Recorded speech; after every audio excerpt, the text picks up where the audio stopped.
One of the things we're staying very true to is the practical action that we have in this movie is massive.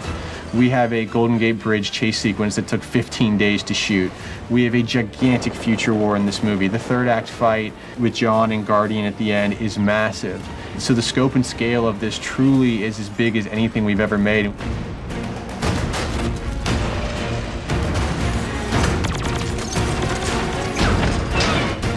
You're dealing with robots and you're dealing with, flying HK drones and spider tanks. So you know you're going to get CG, but I do think there's also an expectation of practical stunt work. And this movie truly is a blend of both. Terminator in particular has this kind of scale of combat which is specific, I think. There's a way in which Arnold, as the T-800 fights, it's big and broad and heavy, and Arnold himself said, it's Terminator, you have to go big. He knows better than anybody how to move, so they had the doubles matching what he's doing and keeping that theme of what he's always had. There we go. And so we haven't changed that in any way. He's getting up there in age. He's still at it. He just still wants to do whatever he can. He's done quite a bit on this. 3, 2, 1, go! Pops! A lot of people ask me always the question, it says, okay, so this is a different Terminator movie, this is a different script, it's a different story, it's a different director, different producers, everything is different. I mean, what was different in the way you had to prep for this movie? And, especially now that you are, 67 years old versus, 35 years old or 40 years old, I mean, there must be a difference. And the fact of the matter is that I have really kept in shape all the time. I train every day, I lift weights every day, I do my bicycle riding, my cardiovascular training and all this. And for a movie like that, inevitably you have to gain some weight because this is what the character was, the way it was written. The flesh and the look and the hair and all this kind of changes over the years, but not the skeleton. The metal skeleton is still the same frame, so you have to have the same size. So I had to have the same body weight again as I did with the original one, which was around 228, 230 pounds. So I gained that weight back, trained harder, and lifted more weights, heavier weights, and so on. And so we went through that kind of a training, and then working with the stunt coordinators and with the stunt people to do the actual training for the stunts and choreographing of the stunts, because there were tremendous, fight scenes. Action.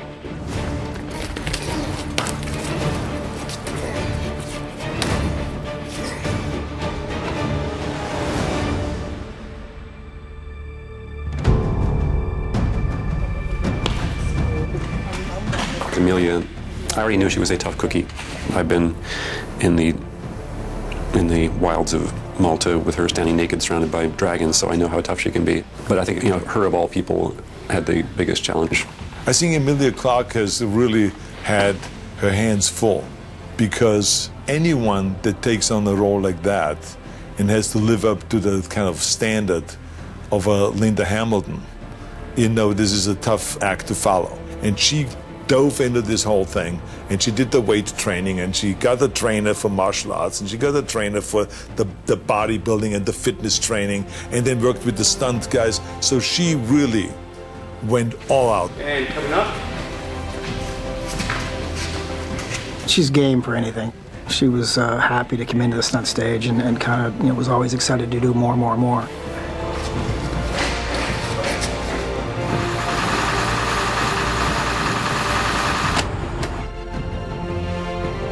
They had me preparing for this for a while, to not only get into sort of physically understanding what was needed for the role. For Sarah as a character, she was brought up by a Terminator to be a warrior, so she's got a huge body of knowledge when it comes to survival and fighting.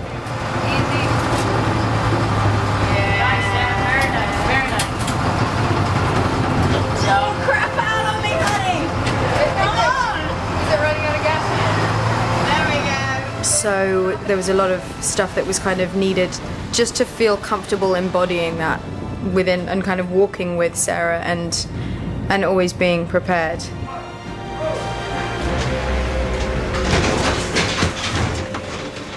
Come with me if you want to live.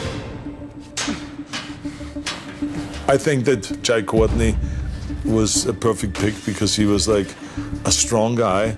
He has played this kind of roles before, very athletic, and he got really pumped up. He was terrific with the fight scenes and with all the action sequences. And and he's at that age where he just loved doing all the action.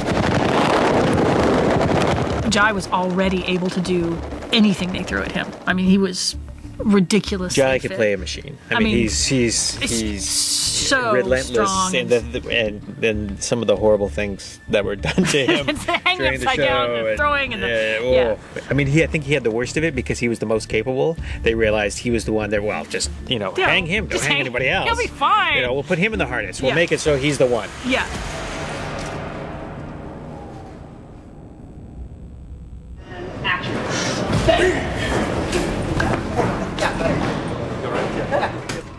Ready, and 3, 2, 1, action!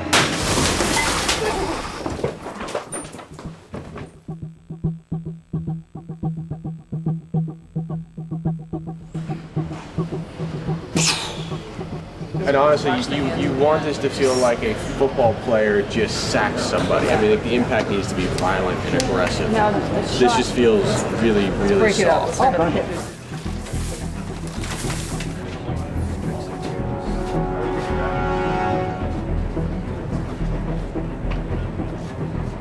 They're empty ones. You control the energy by putting a steel plate on it, and it forces all the explosion to come back with it, and it breaks the glass. It makes the temper just go crazy. Be better. We're also going to go to 100 mil or a 75 instead of a 50, so it's less. They compress it some more. Yeah, and then she's a little closer. I mean, if you don't mind that. Yeah. Okay. B-Mark.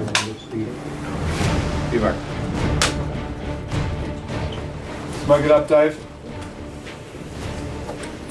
All right, run away. Here we go. And 3, 2, 1, action!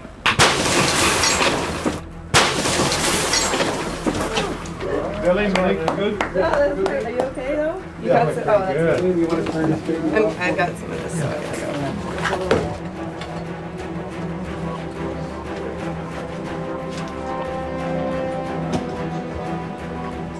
That's good. Yeah. It was good, yeah. You got her good. Yeah.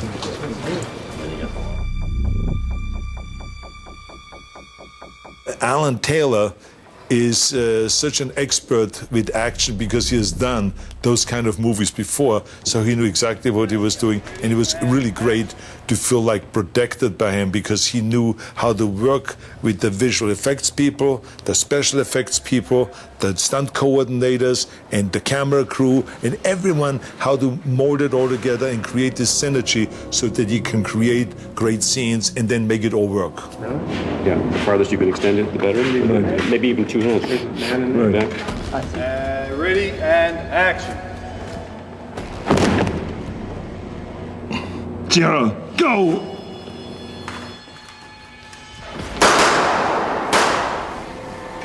Here we go. Ready and action. Let's hold it then. Ready and action.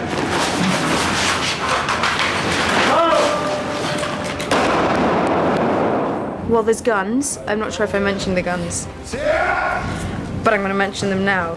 There's firing guns, which is cool. Amelia Clark and Jai Courtney had to go through a lot of training to, work with those weapons. And for Arnold, it's just like, second nature. I think no gun was big enough.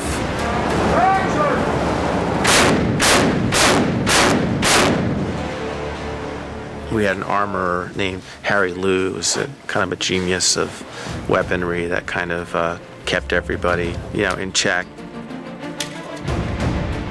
The important thing in the Terminator movie is always that you have a long range of kind of weapons, a wide variety of different weapons.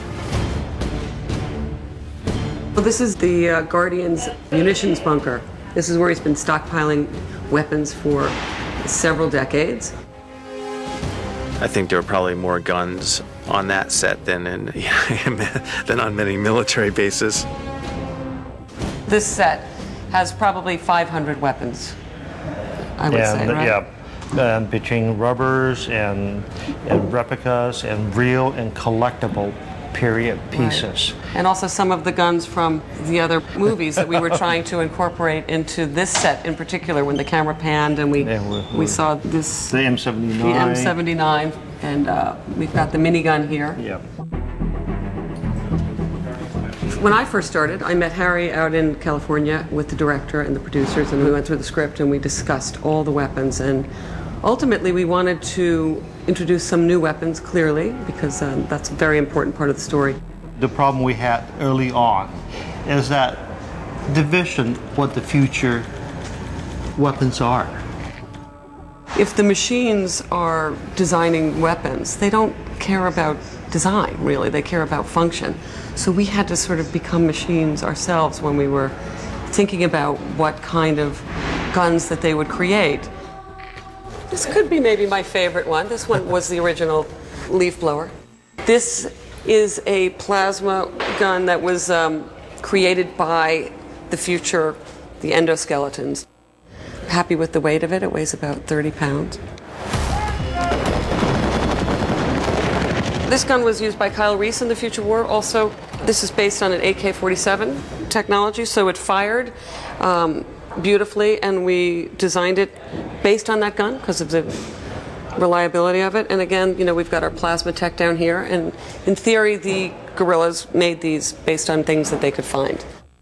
But we also wanted to bring with us some of the history of the franchise, and we would keep true to the guns that the Guardian has used in the past. And typically, the guns that he likes to use are the shotguns. The Guardian's shotguns are separated by the era. So in the 80s, his shotgun is a Remington 1100, and that is proper for the period. It's functional and it is slick. And I have to say, you know, with a lot of input from Arnold, and that he loved it, and we shot it, and we shot a lot of that, and without any single malfunction. And for the 2017 segment, motorcycle. Shit! we have a M3 Benelli and also an M4 Benelli, and both are also beautiful shotguns, and they're representing the high-tech part of the product. And once again, not a single jam. Okay? Hold on the gun, please, Harry. Let's roll, camera. Safety is off. 112 Georgie, take 1, A and B. Hey. Action!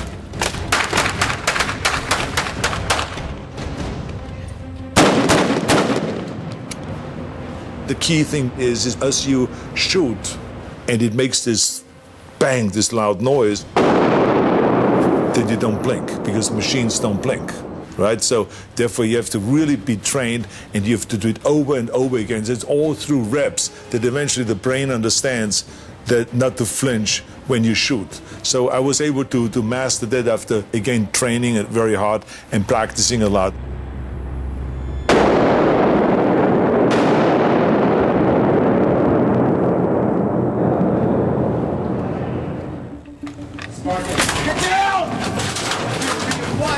No shit! For Sarah Connor, she is a much different character in this movie. And the first gun that we see her with is a .50 caliber Barrett. Again, it's proper for 1984.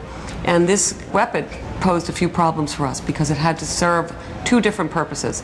It had to be a sniper rifle that could take down a Terminator from far away, and also blow off the back of a armored truck door at fairly close range.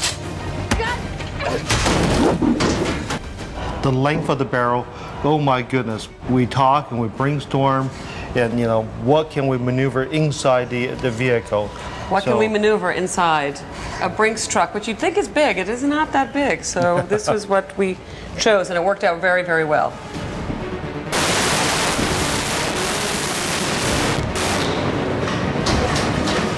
Lots of guns. Lots of guns. And then some more guns. And then a few more guns thrown in. I didn't know anything about guns, and now I do. I know a lot about guns. For a clumsy 5'0" Brit, I'm loving it. Yeah. Sometimes, Mom, you can be a real bitch. Now, Sarah! Run!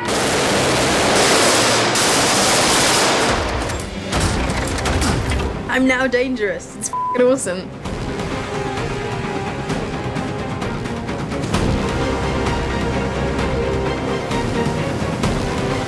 And we cut. Check it.